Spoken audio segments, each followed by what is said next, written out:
Dum dum dum tururu, dum dum dum tururu, tururu dum dum dum tururu, tururu. Dum dum dum tururu, dum dum dum dum tururu, tururu dum dum dum tururu, tururu. The same qualities foundation. Tunakuletea msimu wa sita wa marathon na kusherehekea miaka 10 tangu kuanzisha wote upasuaji wa watoto wenye midomo wazi itakayofanyika jijini Arusha. Hatua moja tabasamu moja, hatua moja tabasamu moja, hatua moja tabasamu moja, hatua moja tabasamu moja, hatua moja tabasamu moja. Tunasema tunawakaribisha, karibuni. So I'll ask Dr. Christopher about some of the obstacles that we see here in Zanzibar, but also how that relates to the typical nutrition status of our patients that we have in our team in Kansas City. Yeah, I mean, I think the thing that we've seen as far as the common theme of at least this trip in general is most of the kids that we've seen so far are underweight, right? We want them to be gaining anywhere from 20 to 30 grams per day. And I mean, we saw a child today that was a year old that was 4.8, 4.7 kilograms, right? That's a weight that a child should be at about 3 to 4 months. Tell me about how kind of we monitor this in our hospital, yeah, and what our speech language pathologists do to help fortify things to help weight gain and nutrition. Yeah, definitely. So in our program, we tend to see our kids very early on, essentially within 1 to 2 weeks of birth, right? And within the way our system is set up is that we have a comprehensive Cleft team, which includes myself, Dr. Weiss, our speech language pathologist. We have a nutritionist that comes on. We have a feeding and lactation specialist that's there as well. And then we also have a team orthodontist that comes. And that within that first couple of months of life, our main goal is to making sure that our kids are actually feeding okay and that they're getting the nutrition they need. So what our speech language pathologists will do is that they will spend time watching the kids actually feed, right? They'll watch the parents feed. They'll make sure the kids have the appropriate equipment that they need to get the nutrition that they need.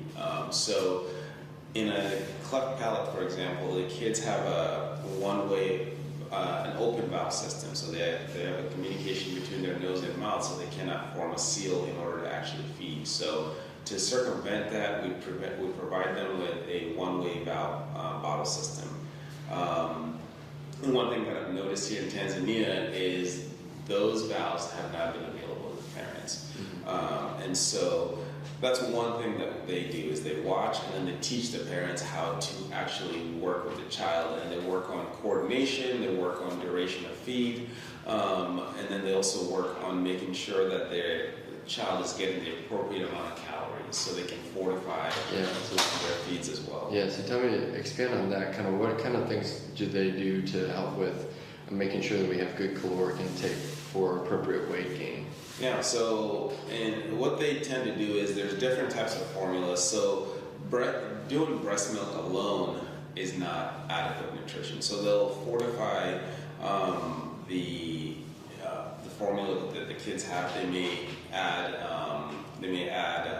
rice to the formula. They may get a formula that already has higher calorie amount in it for the kids to take. So they work with them and just make sure that the kid is actually getting the right kind of formula. And then if they need to, they can supplement with the breast milk. But the one important thing is if you have a cleft palate, breastfeeding is out of the question.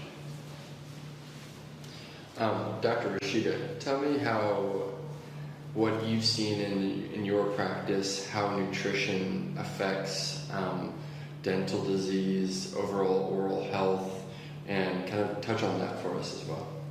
On my practice, if there's a child that's malnourished, it'll affect their developmental stages. Their teeth might not exfoliate in a timely fashion or erupt in a timely fashion. They might have more risk for caries and need extractions or baby pulpotomies, and then have all these dental issues, and then ultimately fares as adults. So in my personal practice, I don't see a lot of malnutrition with the children, but I have seen it volunteering on my trips. Have you noticed anything from your trip here about nutrition status and the overall condition of some of the dentition and the teeth that you've seen with any of the kiddos? Yeah, a lot of the dentition is non-restorable at this point. A lot of them are going to have to get their teeth taken out, or in the older patients, they were missing teeth. Yeah. Dr. Christopher, can you comment about kind of the presence or absence of teeth, especially in a cleft patient, and why that's so critical? Yeah, I mean, I guess in what sense, as far as? Well, what I'm hinting at is kind of the detriment of losing teeth due to malnutrition and what that can pose for development of the jaw or alveolar bone grafting and things like that sort. Yeah, I mean, so with kids with clefts, typically if there's a cleft palate, their teeth actually, they have all the teeth, but they don't erupt in the normal eruption pattern. So in order to, as they get older, in order for them to have the teeth erupt in the appropriate places, they need to be able to keep their primary teeth. And then as they get older, we actually have to do bone grafting in order to make sure that the teeth erupt in the right place. Now, if they're not getting the appropriate nutrition, they're not getting the appropriate dental care, then that leads to a lot more difficulty with where the teeth erupt as they get older. They lead to not being able to actually get the right function as far as with biting and eating and chewing. So I think it's important to be able to have that early on.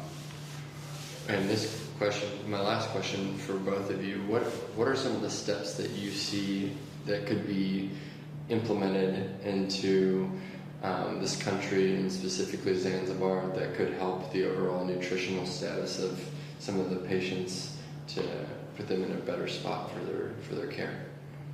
Well, I mean, I think from what I've seen, there's a nutrition team at Zanzibar Hospital that works with the kids to try to help teach the parents how to actually give them the appropriate caloric intake.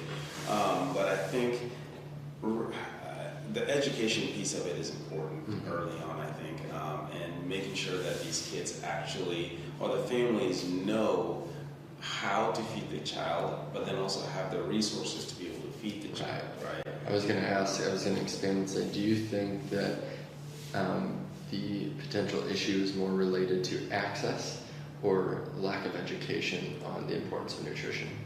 I would say, honestly, I don't know if I have a lot of experience with that side of things, so it's hard for me to speak on it, but just from my little observation of it, I think some of it is due to lack of access and lack of resources.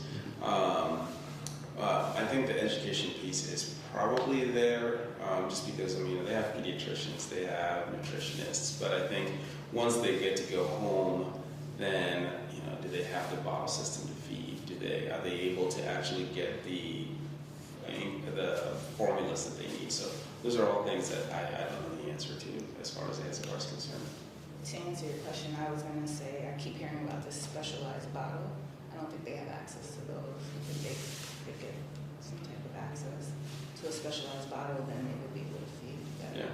There's other things you can do with that, outside of using the bottle system. So you can actually take a normal bottle and instead of and make a bigger hole on the top of the bottle to allow a bigger flow. Now, what that can do, though, is if the child doesn't have good enough coordination, it can lead to aspiration. You can also use a syringe to be able to actually give them the food.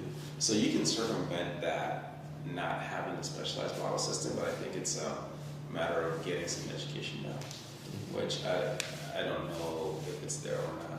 Yeah, we often say that feeding a baby normally is hard. Feeding a cleft baby is really, really hard. So you can see that the struggles that they deal with in terms of from a nutrition standpoint. Well, that concludes everything that we have to say today about nutrition.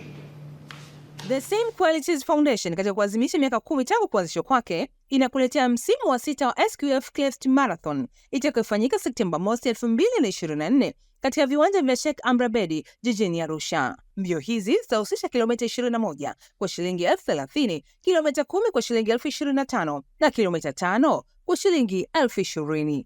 Unaweza kujisajili kupitia lipa namba ya 54272330 jina ni The Same Qualities Foundation au tembelea tovuti yetu kwa anwani www.samequalitiesfoundation.org. Kwa maelezo zaidi fika katika uwanja wa Sheikh Amri Abeid, hoteli ya Palace ya Arusha na SQF makao makuu yaliyopo PSSF Njiro, au tupigie simu nambari 0766 177 246 na 0769 250-101 au 0759-999-888. Mgeni rasmi katika mbio hizi ni Rais wa Serikali ya Mapinduzi ya Zanzibar, Mheshimiwa Dr. Hussein Ali Mwinyi. Mbio hizi zimedhaminiwa na Azam Media, watakuletea matangazo haya mbashara kabisa. SQF Clefts Marathon, hatua moja, tabasamu moja.